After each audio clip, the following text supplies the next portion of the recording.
Merci beaucoup.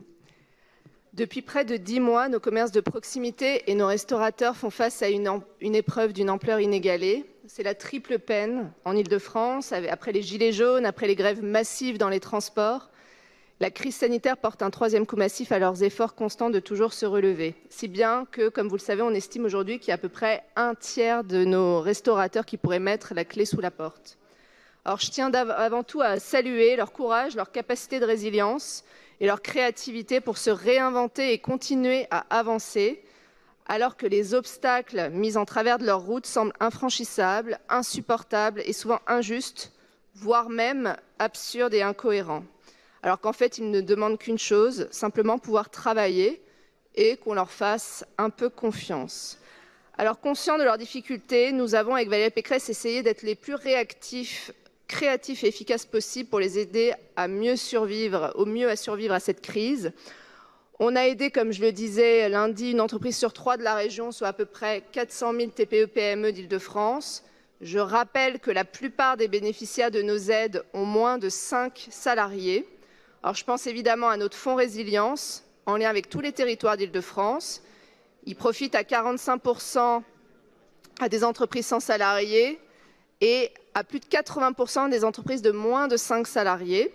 Je pense aussi aux prêts rebonds qui profitent pour près d'un quart à des entreprises sans salariés et pour les 3 quarts à des entreprises de moins de 5 salariés. Alors, je vois vraiment que la situation de nos commerces et de nos restaurateurs passionne les foules. C'est formidable. Merci pour eux. Sans parler du fonds de solidarité volet 2, où là, on a des entreprises de moins de 5 salariés qui représentent près de 100% des bénéficiaires. Alors, on connaît l'enjeu des prochains mois, qui ne seront pas des plus faciles pour les petits entrepreneurs, qui, au mieux, ont survécu sous perfusion pendant cette longue période de crise. C'est pourquoi on vous propose d'adopter aujourd'hui 2 nouvelles mesures concrètes qui, je le pense, répondent aux besoins. La première, c'est de prolonger le fonds résilience jusqu'au 30 juin 2021, sous réserve de l'accord préalable de l'État. On est encore en négociation.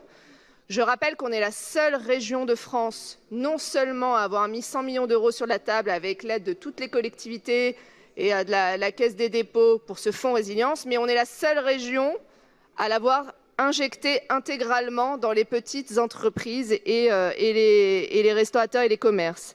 À terme, on aura aidé 5 000 entreprises et sauvé près de 10 000 emplois en Île-de-France par ce fonds résilience. Je rappelle aussi que la répartition territoriale est franchement au-delà de nos espérances. Je sais qu'il y avait beaucoup d'angoisse quand on avait lancé le fonds et beaucoup de scepticisme sur la capacité à aller dans tous les territoires. Eh bien, je peux vous dire qu'aujourd'hui, par exemple, on avait notamment parlé longuement de la Seine-Saint-Denis parce que le département ne s'engageait pas dans le fonds résilience. La Seine-Saint-Denis arrive juste après Paris et elle est surreprésentée par rapport à son poids économique, donc avec 20% des montants accordés sur le fonds résilience, alors qu'elle ne représente qu'11% des TPE franciliennes. La Grande Couronne aussi, par exemple le Val d'Oise, qui représente 11% des montants du fonds résilience, alors que c'est 7% des TPE-PME. Donc, ce fonds est allé grâce aussi à tous les territoires que je remercie à nouveau de s'être associés à la région, puisque je vous rappelle qu'on avait rassemblé l'intégralité des communautés de communes et des territoires, des communautés d'agglo, la métropole du Grand Paris, Paris, etc., pour vraiment permettre à ce dispositif de jouer son rôle d'amortisseur de crise et aussi de toucher, parce que c'est ça qui était compliqué aussi, des entreprises qui ne sont pas habituées à aller chercher des aides publiques. Donc les plus petits qui n'ont pas le temps et qui méconnaissent les réseaux traditionnels d'aide aux entreprises. Et depuis septembre, on a une augmentation incessante des demandes. C'est encore x2 les demandes en 2 mois, soit plus de 700 demandes par semaine. Donc le besoin, il est toujours là et c'est la raison pour laquelle on vous propose de prolonger ce dispositif. La deuxième aide qui vous est présentée aujourd'hui, c'est une aide exceptionnelle au loyer d'un montant de 1 000 € en subvention destinée à la relance des commerces, cafés et restaurants franciliens qui ont été affectés par le 2e confinement. Je le disais au début, on est très inquiets pour ces petits commerces, tous les services de proximité, les bars, les restaurants qui ont été confrontés à cette 2e fermeture après une année 2020 déjà difficile. On sait par ailleurs que les mesures de l'État, que ce soit le fonds de solidarité et l'activité partielle, ne couvrent qu'une partie de leurs besoins de financement. Et on voit aussi que la proposition d'aide au loyer, vous savez, de 50% de crédit d'impôt si vous renoncez pour les bailleurs à un mois de loyer, en fait, ne va servir que les gros bailleurs qui vont accepter cette aide. Et deux, il y a une enquête récente qui montre que 60% à peu près ont refusé ce report du loyer de novembre suite au dispositif de l'État qui ne semble donc pas assez incitatif ou à la hauteur des enjeux.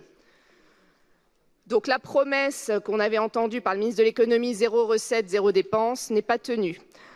On sait par ailleurs que, évidemment, même malgré toutes les aides, les entreprises doivent assumer des coûts fixes importants, incompressibles, alors que leurs revenus ont diminué. Les loyers, pour vous donner une idée, c'est entre 6 et 10% du chiffre d'affaires des restaurants et entre 8 et 12% du chiffre d'affaires des commerces franciliens. Et donc c'est la raison pour laquelle on crée cette aide forfaitaire de 1 000 €. Donc quel que soit le loyer, ça sera 1 000 € pour qu'elle vise vraiment à la fois les petits commerçants, mais finalement les petits bailleurs, le coiffeur qui loue à son successeur et dont c'est la retraite par exemple. On cible les commerces de détail et de services, les coiffeurs, toutes les boutiques de soins, etc., les entreprises de la restauration, bars-restaurants et l'artisanat commercial. Donc les critères, vous avez toute la liste dans le rapport, mais en gros, c'est celles qui ont connu, toutes les entreprises qui ont fait l'objet d'une fermeture administrative le 30 octobre dernier du fait du deuxième confinement. Il faut avoir moins de 10 salariés et un chiffre d'affaires de moins de 2 millions d'euros. Donc voilà, chers collègues, à nouveau, nous répondons présent pour les forces vives de nos territoires, pour ceux qui font vivre nos centres-villes et nos centres-bourgs. Et je vous le redis aujourd'hui, nous ne les laisserons pas tomber. Je vous remercie.